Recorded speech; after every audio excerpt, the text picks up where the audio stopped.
Hello everyone. Welcome to daily current affairs. चलो शुरू करते हैं आज का current affair. First question is, प्रतिवर्ष विश्व मरुस्थलीकरण और सूखा रोकथाम दिवस कब मनाया जाता है? 17 जून। 2022 की थीम एक साथ सूखे से ऊपर उठना है। इसका उद्देश्य है मरुस्थलीकरण और सूखे के बारे में जन जागरूकता को बढ़ावा देना। इस वैश्विक इवेंट का आयोजन मैड्रिड, स्पेन में किया जा रहा है। संयुक्त राष्ट्र महासभा ने दिसंबर 1994 में इस दिवस को मनाने की घोषणा की। आने वाले सन 2050 तक सूखा दुनिया की लगभग 3/4 आबादी को प्रभावित कर सकता है। हाल ही में किस राज्य सरकार ने एनम एजुथम योजना शुरू की है? तमिलनाडु। तमिलनाडु के मुख्यमंत्री के स्टालिन ने 8 साल से कम उम्र के छात्रों के बीच कोविड महामारी के कारण सीखने की खाई को पाटने के लिए एनम एजुथम योजना शुरू की है। इसका उद्देश्य 2025 तक मूलभूत साक्षरता और संख्यात्मकता सुनिश्चित करना है। इस योजना को अजीनजीवकम panchayat union middle school Tiruvallur में एक कार्यक्रम में लॉन्च किया गया। हाल ही में किसने औद्योगिक डीकार्बोनाइजेशन समिट 2022 का उद्घाटन किया है? केंद्रीय सड़क एवं परिवहन मंत्री नितिन गडकरी। यह सम्मेलन नई दिल्ली में आयोजित किया जा रहा है। इस सम्मेलन के दौरान 2070 तक कार्बन न्यूट्रलिटी से संबंधित रोड मैप जारी किया गया तथा भारत ने 2070 तक कार्बन न्यूट्रल देश बनने का लक्ष्य रखा है। इस सम्मेलन में बिजली की कमी को दूर करने और वैकल्पिक ईंधनों के विकास पर चर्चा की गई। हाल ही में अमेरिका ने भारत को कितनी मिलियन डॉलर वित्तीय मदद की घोषणा की है? 122 मिलियन डॉलर। यह वित्तीय मदद अमेरिका 5 साल की अवधि के लिए करेगा। इस वित्तीय मदद की घोषणा भारत में संक्रामक रोगों से उत्पन्न चुनौतियों का समाधान करने के लिए की गई है।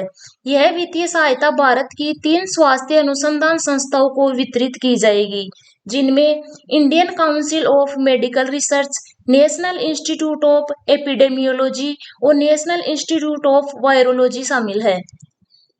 हाल ही में किस देश ने वर्ष 2028 में अंतरिक्ष में एक और सौर ऊर्जा संयंत्र शुरू करने की योजना प्रस्तुत की है?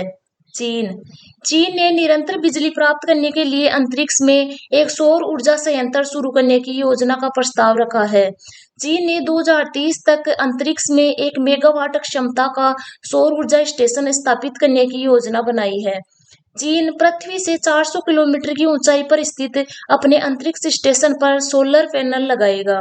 यह पैनल सोलर एनर्जी को माइक्रोवेव या लेजर में बदलकर पृथ्वी पर भेजेगा और इन माइक्रोवेव या लेजर को पृथ्वी पर मौजूद ट्रांसमीटर रिसीव करेगा। हाल ही में किसे भारतीय प्रेस परिषद के अध्यक्ष पद के लिए चुना गया है? रंजना प्रकाश देसाई। उच्चतम न्यायालय की पूर्व न्यायाधीश न्यायमूर्ति रंजना प्रकाश देसाई ने हाल ही में जम्मू कश्मीर पर परिसीमन आयोग के अध्यक्ष के रूप में कार्य किया, जिसे केंद्र शासित प्रदेश के विधानसभा क्षेत्रों को नया स्वरूप देने के लिए स्थापित किया गया था।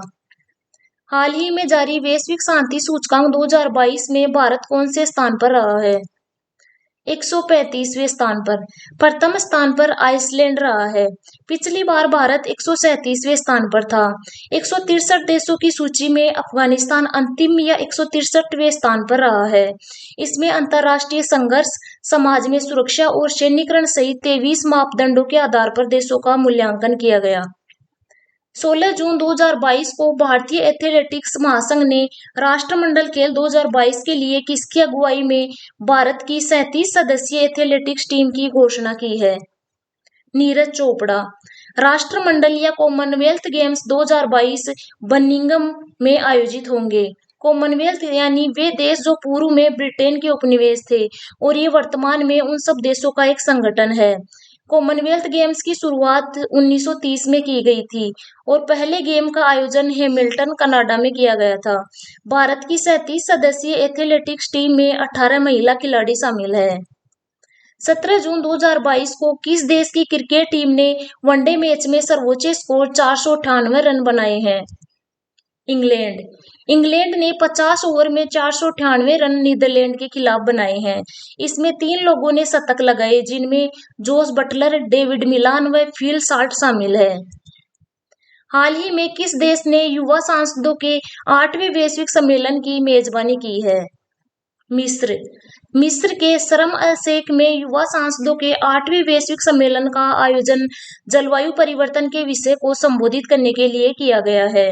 2 दिवसीय इस सम्मेलन को संयुक्त रूप से प्रतिनिधि सभा और अंतर संसदीय संघ द्वारा आयोजित किया गया है।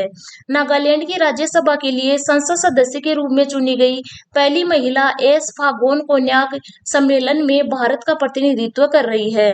इस सम्मेलन में 60 देशों के लगभग 200 युवा सांसद भाग ले रहे हैं। आज की क्लास में इतना ही, मिलते हैं नेक्स्ट क्लास में। Thanks for watching.